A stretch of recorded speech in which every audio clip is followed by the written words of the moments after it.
Hello and welcome, I am King from MMOPlayer.com, and this is the top 5 jumping puzzles in the Maguuma jungle. You all know the first few maps near the starting zones, but did you know Sparkfly Fen and Mount Maelstrom are also a part of Maguuma? Well, according to Wikipedia anyway. What about Drytop and Silver Waste? Yep, those two. Maguuma doesn't have a stellar list in itself, but I do love the theme and nature of technology fused as one. But before we get started, if you like this video, be sure to check out the previous entries in the series, as well as the upcoming ones. I really appreciate you taking a look. And now, without further ado. Number 5, Spelunkers Delve in Caledon Forest. For the first of only a few mediocre jumping puzzles, we head to the Tree People starting zone of Caledon. Strangely enough, no relation to the vegetable kale. Weird, right? So, we get there. It's damp, wet, warm, and we desperately want to get out. Remind you of any experiences? Perhaps on a birth? Okay, this is a terrible metaphor for childbirth.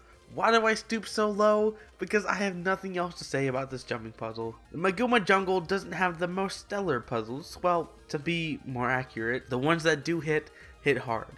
But the ones that don't are just plain Jane awful. Whoop-de-doo, go hop across a few logs. Much fun, right? No. I actually contemplated putting the rat puzzle from over in Silver Waste, but that one is far too long and boring to even be remotely interesting, despite the monumental effort put into making it. Anyway, this one sucks, but the ones that didn't make it are even suckier. Number 4, Morgana's Spire, also in Caledon Forest. Hey, alright, this one ain't so bad. It's not great, but at least we're getting somewhere. Deep in the depths of the starting zone, who am I kidding? You know that fairy tale about Jack and the Beanstalk? Well, it's a dream come true, but no giants. Also, the plant you climb isn't anything like it is in the story. ArenaNet apparently couldn't afford the public domain license. What? Instead, you get this glorified twig sticking out of the ground. But on a more serious note, I do like this jumping puzzle. I believe this is the jumping puzzle I found and completed first. In addition, it's also the one I spent the most time trying to complete. To be fair, it was when I started playing. Give me a break. Nowadays, I can speedrun the Spire on one try, no problem. It's a representation of how far I've come. It may not be the most scenic or difficult, but it holds a special place in my heart. Feel free to nominate for me an Oscar. Number 3, Goem's Lab in Matrika Province. In terms of taking the scenic route, this is probably my favorite jumping puzzle in the game. Right up there next to Troll's Revenge over at Lion's Arch. You start off in the humble beginnings of a little cave, but you soon travel to the sky. There you must endure the gauntlet of hopping across perilous platforms while solving an incredibly simple, in retrospect, puzzle. Essentially, you must find the correct element before you're allowed to move on. It seems simple enough. For the most part, you can just follow a rather laid out path, but later in the same scenario, you have to physically find the hidden path to move on. Now, that is annoying, but it's still interesting to get that feeling like you're like in a Legend of Zelda dungeon or something. Hell, the entire experience is capped off with a boss. What's even greater than sailing from cloud to cloud is the convenient checkpointing. While I understand you want a puzzle to be difficult, but more so than anything, it's extremely frustrating to go over the same areas you've already completed over again. Luckily, a little robot dude will teleport you back to your last checkpoint. Then, you can go back on your merry way, carefully traversing the floating rocks while being chilled. And don't forget to look down, it's quite the sight. Number 2, Hex Foundry Unhinged. Sparkfly Fen. Remember when you were a kid and you pretended the floor was lava? Well, your entire life has been leading up to this. Grab those pillows and get ready to jump from platform to platform to continue living your pitiful experience, you slob. But what would be cooler than that? Lava? No, you dunce.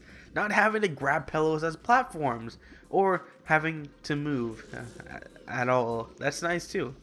Head on over to Sparkfly Fen to take this race against the clock.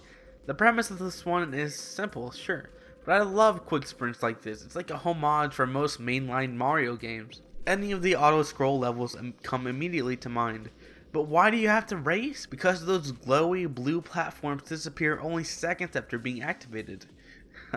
How diabolical. All while death looms just under your feet. Also, a nice little bonus, like I mentioned before, you can restart the puzzle at checkpoints. Although, since this puzzle is so short, I honestly wouldn't mind if you had to restart the entire thing over. More than anything, this makes me want to play Mario Galaxy.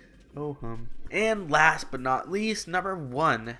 Hidden Garden over at Mount Maelstrom. Let's take a field trip. Since we're already on memory lane from the last puzzle, let's take a left to Sky Ranch and plus 2 to points to whomever understands that reference.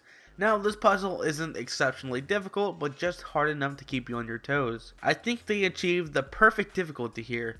My only complaint would be the heavy punishment for dying.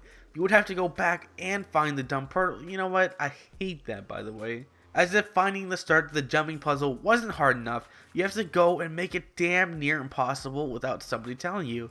But King, you're supposed to find it while doing map completion, and what if I don't find it? What if I don't do map completion? I would have missed out on this amazing experience, not to mention you need it for Madri. And when I say amazing, I mean wow. I love the 4 stages for each element related to that puzzle. I've said it before and I'll say it again. I love it when ArenaNet takes you on an adventure without having to shoehorn a story in.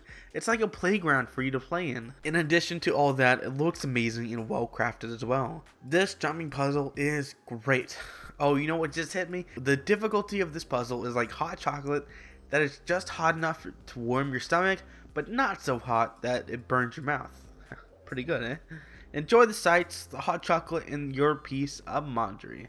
Once again, I've been King Zachary from MMOplay.com, bringing you the top 5 jumping puzzles in Maguuma. Our last stop will be rounding up the remaining puzzles in the blistering cold Shiver Peaks. Don't miss it, and thanks for watching.